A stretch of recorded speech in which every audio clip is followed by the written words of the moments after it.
We head to the fourth quarter.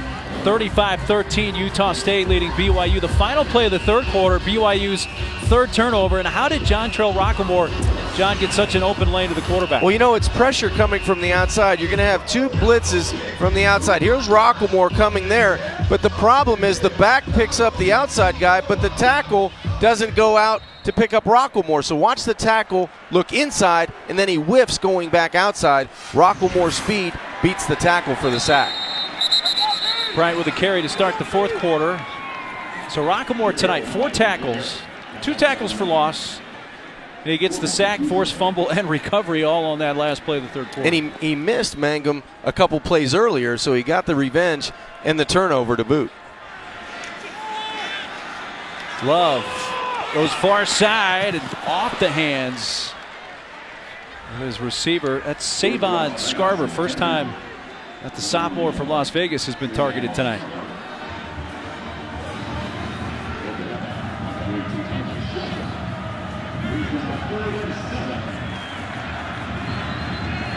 .130 passing yards for Love with his career high 4 TDs.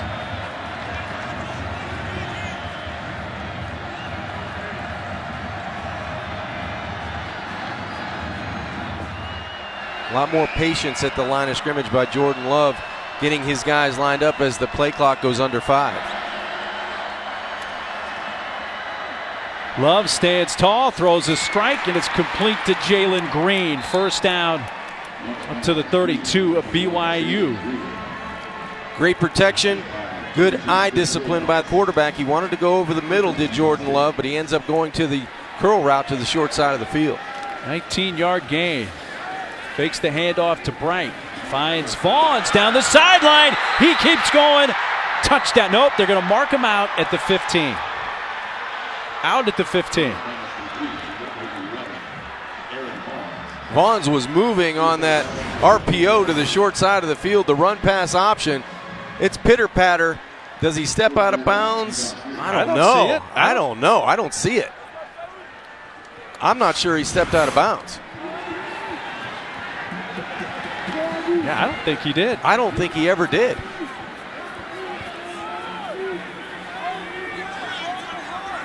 Utah State doesn't seem interested in trying to perhaps stop the clock.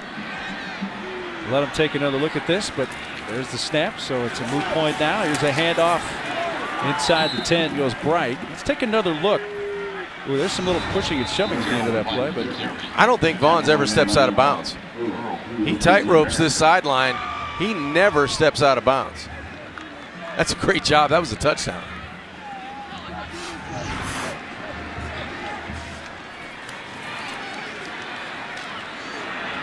we're told they can't take a look at it if once they call him out of bounds. Call him out of bounds. But boy, that was a great job of staying inbounds by Arian Vaughns.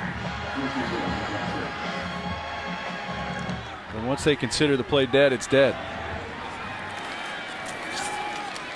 Bright just pushing the pile, but before he got to the goal line, he got pulled back by Trajan Peely. This is a statement drive right here. This is where you get great field position.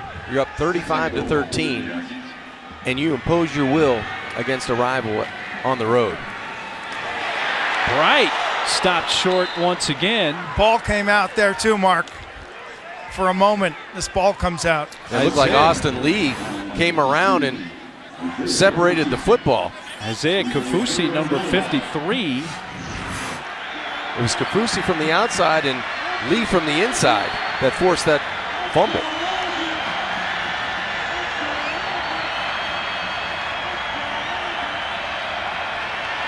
We haven't seen Jordan Love keep the football on a zone read all night in the red zone. This might be an opportunity for him to do it. He does just that. The crystal ball is working well in the fourth quarter. Well, he has the ability to do it, and he's smart enough to know when to give it and when to take it out and use those legs in the red zone, and that's a weapon. Not only throwing it, but running the football. Just a great job of getting that carrot outside with the football, taking it himself. Result of the play is a touchdown. After the play was over, unsportsmanlike conduct, number 10, offense. 15-yard penalty will be enforced on the kickoff. Can't give the, what's that, the shush sign? I think after throwing 4 touchdowns and running one, you can do pretty much anything you want. He just showed right there what he did to get the penalty on the sideline. Point after, and Utah State has made a lot of statements tonight.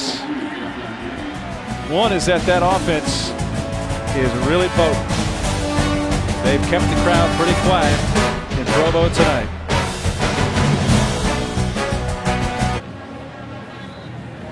Welcome back to College Football Prime Time, presented by Hulu. A look at the old wagon wheel. Part of the rivalry between BYU and Utah State since 1948. It's been since the 1970s that the wagon wheel has stayed in Logan back-to-back years. Looks like that's going to happen in 2017 and 18. Got to go back to 1973-74. Last time Utah State won back-to-back games against BYU.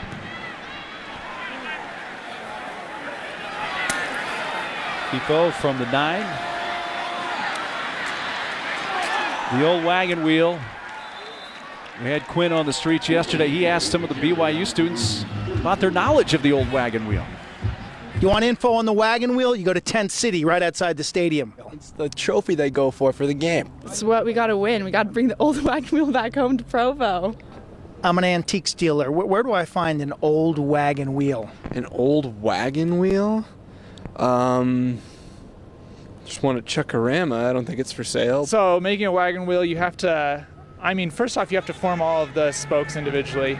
Then to form the actual ring out of wood, you steam either like a long board. Like you steam broccoli? Kind of like you steam broccoli. Q, you kill me, man. Steaming. Number one, how shocked were you when the young man actually was telling you how to actually build an old wagon wheel? There are some very smart people on this BYU campus. Oh, no. I learned that yesterday. Oh. He must know you pretty well, though, Clint. You're always eating. You went right to the broccoli. There's Shumway with a catch. He fights for a first down. The wagon wheel could use a little national campaign, though, because I think about all the trophy games that we're familiar with, mostly from the Big Ten. Right. The wagon wheel's been around for just as long, 1948. It's a trophy that's got significance for this region, obviously. I just think it needs a little more notoriety. It's gigantic, by the way, too. It weighs about 200 pounds. I had no idea. Is it the biggest trophy that's handed out amongst teams in college football? It might be. It's glorious, Clint. They don't let you roll it anymore either because of its age. You can't roll it? No, you're not allowed to. Oh. It's good to know. Here's Mangum trying to get out of trouble. That's Colley. Was he out of bounds? Yes, he was not in bounds. Inside the 10. Tanner Mangum's done a great job of extending plays tonight, giving his guys a chance. This time his momentum going to the right actually led the football a little bit out of bounds for where Colley couldn't make a play on the football. Sometimes when you roll to the right as a quarterback, that ball will go a little bit further to the right because of your momentum and sprinting out that way. That's one he'd like to have back because Colley was behind the Utah State defender. I think that's called the vector. Is that the vector, Victor? I was going to ask you more about your antiquing, but we'll save that for later. Dumps it underneath. There's the screen. Rapini, Katoa, loose ball, but BYU jumps back on it. Shaq Bond knocked it out. The ruling in the field is that the runner was down before losing possession. Third down.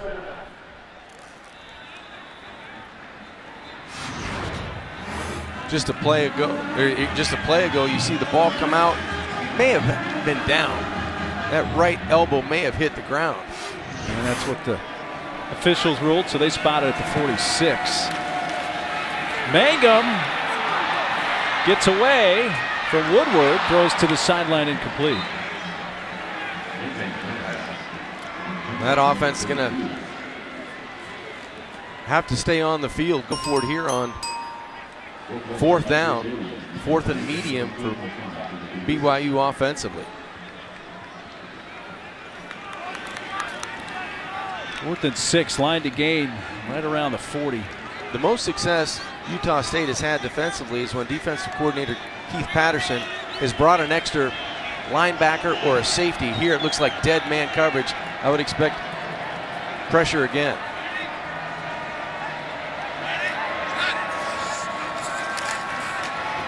Mangum looking for Colley, incomplete, and BYU will turn it over on downs. Mangum took a shot after he delivered that pass by Gage Ferguson.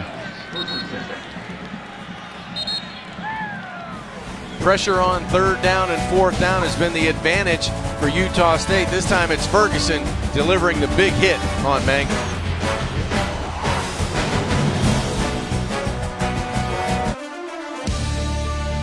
ESPN College Football is presented by Hulu. Watch your football games live all season long on your favorite channels, no cable required.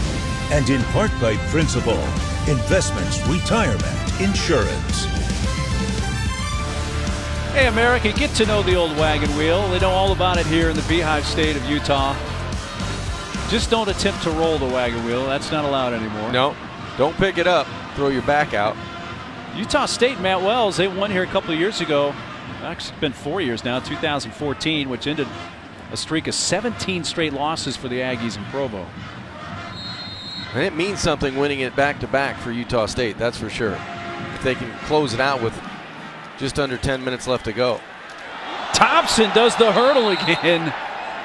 Man, is that guy fun to watch. He is explosive. He's strong in between the tackles. And that 40-inch vertical, it's been on display tonight. It's the second time in this game he's hurdled a BYU defender.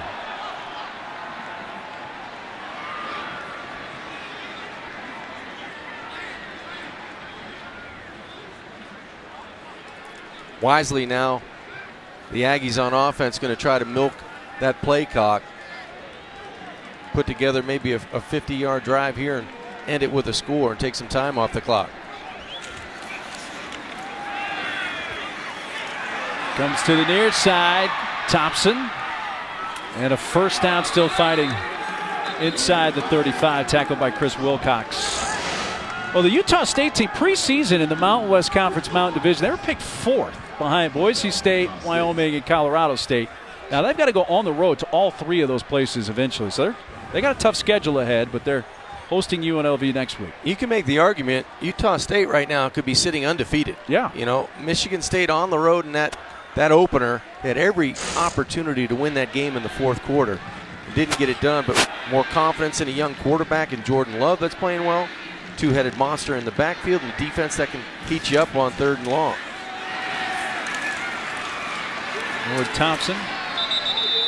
Corbin Kafusi, number 90, making the tackle for BYU. The Aggies break every huddle by saying and chanting Mountain West champions. That is the only goal that this group has. Well, they're playing like it. That's in reach. You know, that's a reality for head coach Matt Wells.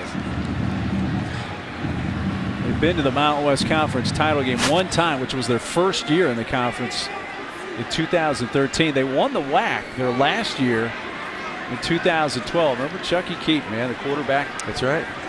If he had stayed healthy, that's a guy that might have wound up in New York at a Heisman Award ceremony, but his knees would not allow that.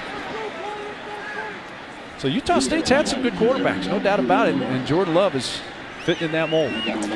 I just like the way he plays the position. Nothing really rattled him tonight. He was able to keep his poise. The ball came out on time. He only missed a couple throws. You're going to miss a few.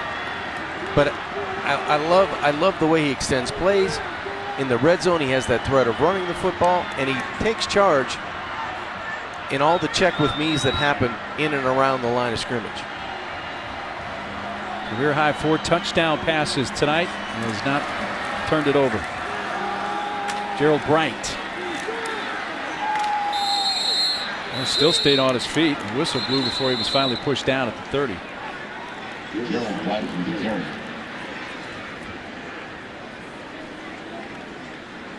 Tackled by number 53, Isaiah Kafusi.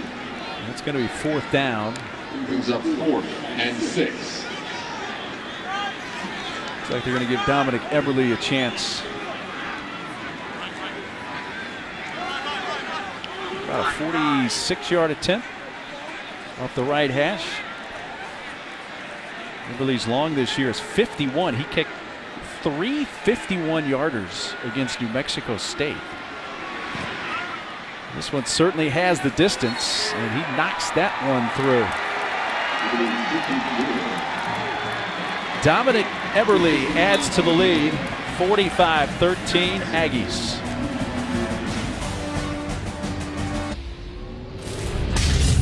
The College Football Playoff lives on ESPN. Now look at the AP Top 10. This is what's ahead this weekend. Hey, keep an eye on LSU Florida. I think that's going to be a closer game than most people realize. Yeah. I think that Notre Dame Virginia Tech game is going to be one heck of a game and an atmosphere in Blacksburg. Oklahoma, Texas, State Fair in Texas. Game day will be out there. That's going to be exciting for those guys.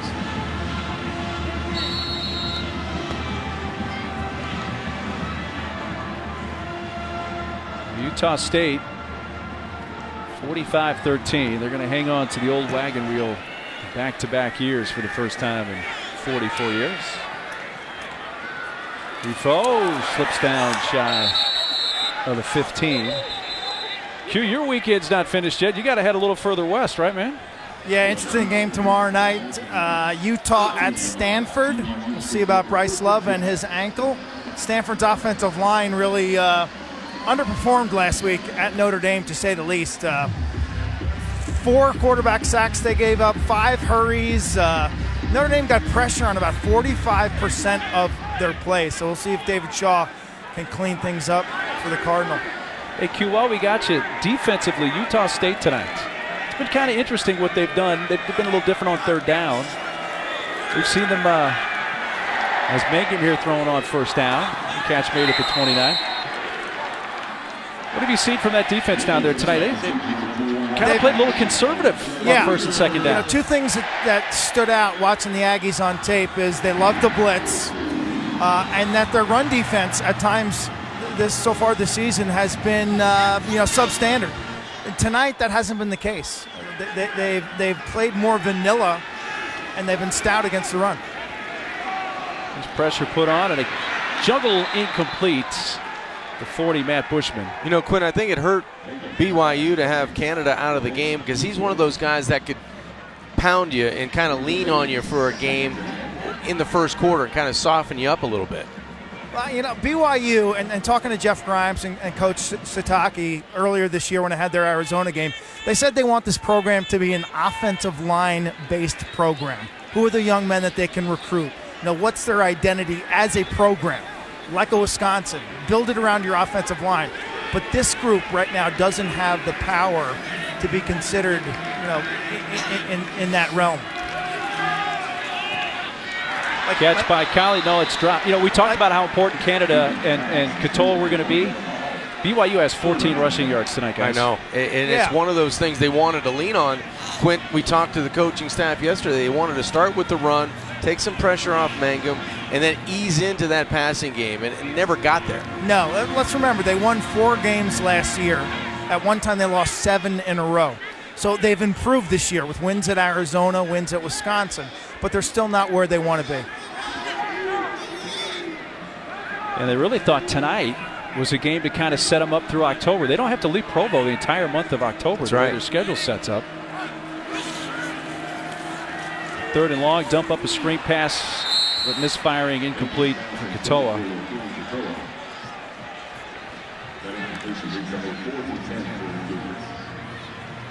And they got Hawaii coming in next week, Northern Illinois, before they have to go to Boise State on November 3rd.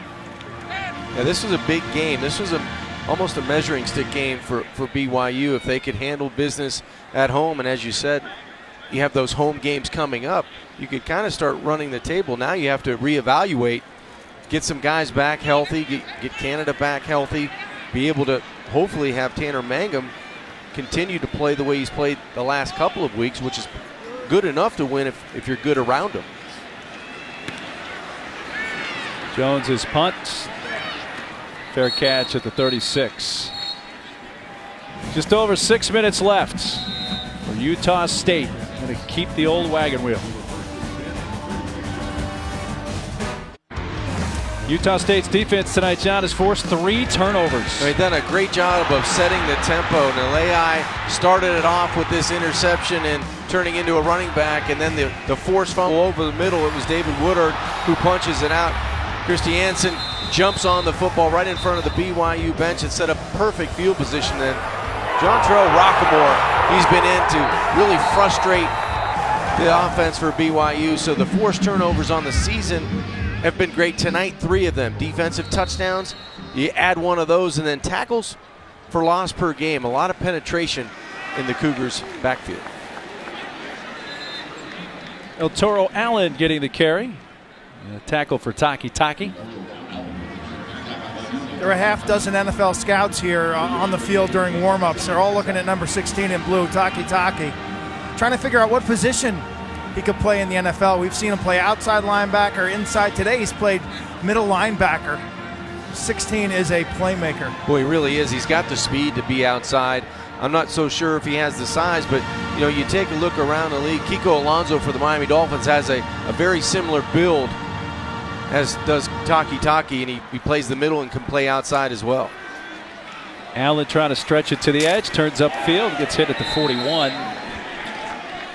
Trajan Peely. Well, here's Utah State, the 32-point lead. So Aggie fans are probably thinking, where does this sit in the annals as far as decisive wins? In this series, yeah. And you really have to go back to 1960 when Utah State shut out BYU 34-0.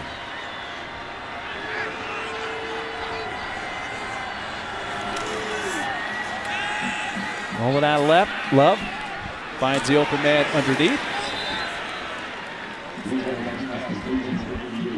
And that's where Terrell is dropped. 4th down.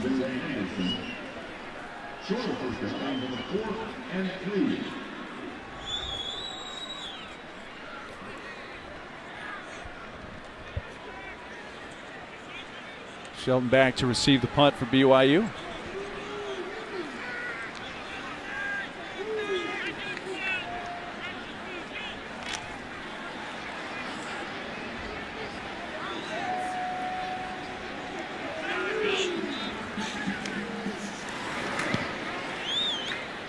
See a line drive punt. Taken at the 16 by Shelton. Taken down at the 22. Utah State with the big lead late. What's been your biggest takeaway tonight? Has it been Jordan Love, the play of the quarterback for the Aggies? I think it's been that. I think the way he plays the position of quarterback, the way he has a general feel for this offense and what he can do with distributing the football. You can't really key on the running game. You don't really know who to attack on the outside. 18 of 28 for 165 and 4 touchdowns. So I think that has been a major factor in the game and them really dominating Brigham Young. But on defense, I really like the turnovers and the aggressiveness on 3rd down. I was surprised with the ease of being able to force Tanner Mangum around and really frustrate him in the offensive backfield. Zach Wilson now in as the quarterback, so he replaces Mangum for BYU, and he completes to Matt Bushman for a 14-yard gain. There's Zach Wilson, the freshman. He really gave Mangum a run for the starting job in the fall camp. He did, and he's one of those guys that has an explosive right arm. He plays with a lot of confidence, and that's one of the things they're trying to temper. Maybe not forcing the football into those tight windows, but that's sometimes the way you learn. You got to play and see how well it goes on the field. Offense. 5-yard penalty. Still 1st down. Mangum tonight was 27 of 46. And he was harassed the entire evening. I mean, this is a guy that ran for his life and tried to make plays down the field when he could, but he was definitely pushed off of his spot in that offensive backfield. 270 passing yards for Mangum with 2 TDs. And the 1 pick. And there's the quarterback, Zach Wilson, taking off. That gives the Cougar crowd a thrill. A nice run by the freshman quarterback all the way to the Utah State 42, a 27-yard gallop. Well, offensive coordinator Jeff Grimes said he had a strong arm. We didn't know he could move like this in the open field. That's a good shake and bake right about at midfield and gets a big gain there for this offense. So a nice run, a good ad-lib by the young quarterback. By the way, the 46 pass attempts tonight for Mangum, the most he's attempted in a game since his freshman year. Yeah, they were forced into throwing the football. They had success. You know, midway through that second quarter, BYU offensively, they were going down the field, down the middle of the field, and completing a lot of passes in a lot of tight windows, and they just ran out of steam. That momentum, I think that drive for Utah State to open up that third quarter really slammed the door on any comeback opportunity. Mangum attempted 53 passes in a game his freshman year against UConn, and taking a shot, Zach Wilson broken up inside the 10, and a flag. Shumway, the intended receiver, and Fortenberry looks like he's going to get the PI. Pass interference, number 27, defense. 15-yard penalty, automatic first down. I would say, guys, if there's one thing that defensive coordinator Keith Patterson is going to correct this week, it's cornerbacks turning their head and locating the football, because in a tight football game down the stretch, and they're rolling as a team right now, you have to be able to stay away from those pass interference penalties that continue to keep drives alive. Wilson. The pass is caught at the 8. Talon Shumway's had a good second half. This is a good adjustment by Shumway on the outside. It was a back shoulder throw intentionally, but it was a little bit outside of the frame, and Shumway's able to stretch out and make the catch. These fans suddenly have a new favorite quarterback off the bench. The new face always offers so much hope. That's right. Most popular guy on the team, Quint. Wilson right down at about the 8 by Justice Tay. Wilson's dad played at Utah. His numbers coming into this game was 1 for 2 for 12 yards. You can tell he feels comfortable. Just his mannerisms and the way he handles himself, he's going to get his opportunities here at Brigham Young. At 25 passing yards here, and then we'll add to that, but a flag comes flying. Wilson still running around out at the 12, went sliding out. Tell you what, the grass is pretty thick here, so you can slide a while on the grass here. It is true. Holding, number 4, offense. 10-yard penalty, replay second down. You know, they always tell you every play when you're a young quarterback, it's a teaching experience, a learning curve that you want to be able to overcome. On that play, I'm sure offensive coordinator Jeff Grimes is going to tell him, throw the football away. Just throw it away. You're out of the pocket. Don't take the loss there. Because in a game that might mean something down the stretch when you're playing, you're losing field position in the red zone. But I can make every play. Yes, you can, Quint. Fresh out of high school, where I make every play. Comes to the near side. Gunnar Romney inside the 5. Touchdown.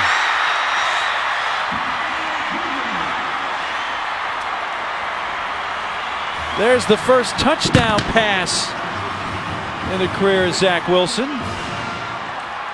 And for Gunnar Romney, his first touchdown reception in his career. Boy, really nice job, run after catch. Exciting for two young guys to hook up on a touchdown. That's the future for Brigham Young on offense right there. A first for both Zach Wilson and Gunnar Romney.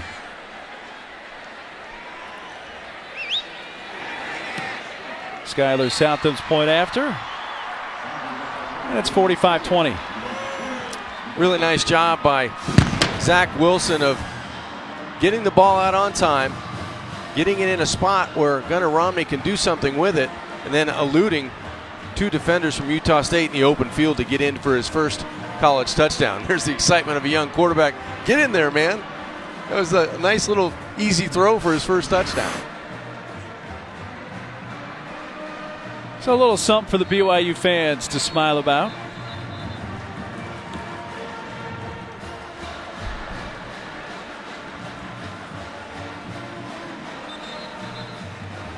They're going to have to get back to work next week because the schedule doesn't get a whole lot easier at 3-3. You have to be able to find some wins down the stretch. And the good thing is, as you said earlier, they're at home, Mark, for the next 3 weeks, I believe it was. Yeah, they have an off week mixed in there, but they have Hawaii next week, then a week off week, then Northern Illinois before they hit the road November 3rd at Boise State.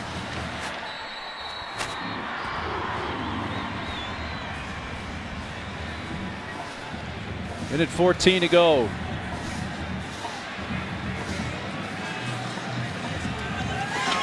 The onside kick. Flag, I think one of the BYU players was offside, but it was gathered by Bright. They got the hands guys up there.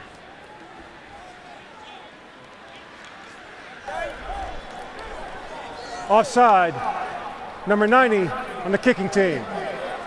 5-yard penalty will be added on to the spot of the recovery. First down, Utah State. Hey, tonight after Kings Warriors on ESPN, join Linda and Stan from LA. They'll show you how Kevin Durant, Brianna Stewart, Marty Smith spent the day in Seattle. Key moments, Game 1, Yankees, Red Sox, and all 4 playoff baseball games. And the deciding factors, Khabib and McGregor Saturday night, UFC 229.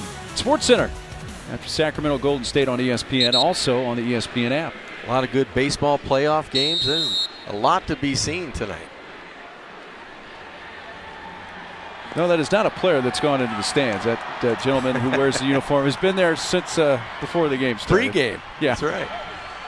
I came away impressed with Utah State tonight. I really didn't know what to expect defensively, but I did know that Jordan Love was going to put on a pretty solid performance. He was going to be crisp in his decisions and deliveries, and this is a really good moment for head coach Matt Wells on the sidelines. Back-to-back wins against a rival in decisive fashion. Utah State's now 7-0 after a bye week under Matt Wells, and they're also 4-1 to start the season for the first time under Matt Wells. Hey, they're rolling the old wagon wheel. Oh, be careful. Be careful. Cue. The wood is brittle. I was told not to roll the wheel. Yeah, you rolled it by yourself. You don't lift it up by yourself. It weighs about 200 pounds. There we go. The old wagon wheel, in one way or another, is going to be rolled, driven, carried back to Logan, Utah for the second straight year. Great time for celebration for Matt Wells and his football team. They were dominant in all 3 facets tonight. Definitely a dominating performance tonight for Utah State. They win it over BYU 45-20. SportsCenter coming up next. That's going to take care of things from here. For John Kajimi, Quint Kesnick, as well as our entire crew, I'm Mark Neely. Thanks for sharing this one with us. Good night from Provo.